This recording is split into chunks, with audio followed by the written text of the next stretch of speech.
C'est notre premier exercice. On a deux petites billes portant une charge positive, Q1 égale 3Q et Q2 égale Q. Sont fixes aux extrémités opposées d'une tige d'isolation horizontale de longueur D égale 1,5 m. Tout simplement, on a Q1, Q2 qui sont fixés sur les deux extrémités d'une tige qui est isolante. La distance entre les deux billes est D, qui est égale à 1,5 m. Comme le montre la figure, voilà, une troisième petite bille, qui est grand Q, elle peut glisser librement sur la tige. Voilà, elle peut glisser librement entre Q1 et Q2. La première question qui est la partie A, à quelle position X la troisième bille est-elle en équilibre? B, l'équilibre peut-il être stable? On va commencer par la partie A. Je change juste, je prends du vert. Les amis, déjà, Q1 est une charge positive. Alors, normalement, le champ électrique peut être vers l'extérieur, juste pour rappel, qui va être voilà, dans cette direction. Ça, c'est le champ créé par Q1, qu'on va l'appeler E1. Et aussi, la même chose pour Q2, parce que c'est aussi une charge positive. La direction de champ aussi va être vers l'extérieur. C'est juste pour rappel. Voilà, E2. Maintenant, la charge du troisième bille, elle est inconnue. C'est-à-dire, le Q peut être positif, mais aussi négatif. C'est-à-dire, on ne sait pas la charge du troisième bille. Peut être positif ou négatif. Si c'est positif, on va prendre au début Q positif. Si Q est positif. Deux charges positives, on sait bien que deux charges positives se repoussent. Alors, la force exercée par la charge Q1, que je l'appelle 1, 2 par exemple, et 3, la force exercée par 1 sur 3 est de ce sens-là, la force exercée par 2 sur 3 est de cette direction-là. On peut regarder ici. Q1 exerce sur Q une force qui est dirigée dans ce sens parce que c'est une force répulsive. Les deux charges ont la même signe et du coup, ils vont se repousser. Alors que Q2 et grand Q aussi sont en même charge comme Q est positif et du coup, les deux charges vont se repousser. Dans le cas où Q est négatif, on a la même chose, mais les forces s'inversent.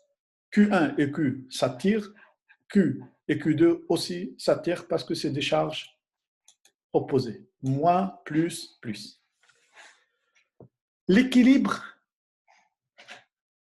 est quand la somme des forces exercées sur grand Q est égale à 0. Quand on a ça, on a l'équilibre dans les deux cas. Dans les deux cas, la somme de la force est égale à 0, alors grand Q est à l'équilibre. Déjà, on va regarder la module du force créée par Q1 sur Q et la module de la force créée par Q2 sur grand Q. F Q1Q égale K Q1 qui est 3Q fois Q sur la distance entre les deux qui est X. Voilà, ça c'est X.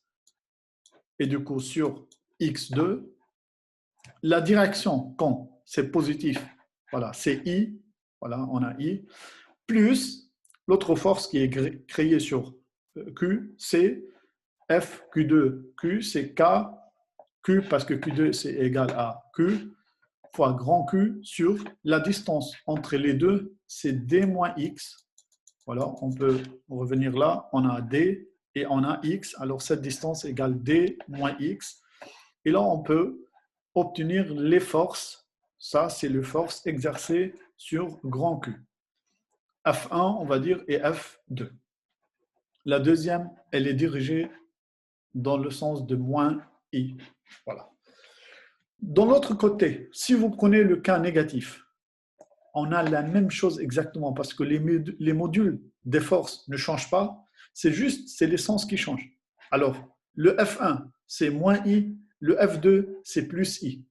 Alors, dans les deux cas, les modules ne changent pas, c'est juste l'essence qui change. Alors, quand on prend la somme de la force égale 0, dans les deux cas, on va obtenir la même réponse, c'est-à-dire on a la même position d'équilibre pour grand Q dans les deux cas. Si Q est positif ou Q est négatif, la position d'équilibre ne change pas. La position d'équilibre, je répète, la position d'équilibre ne change pas.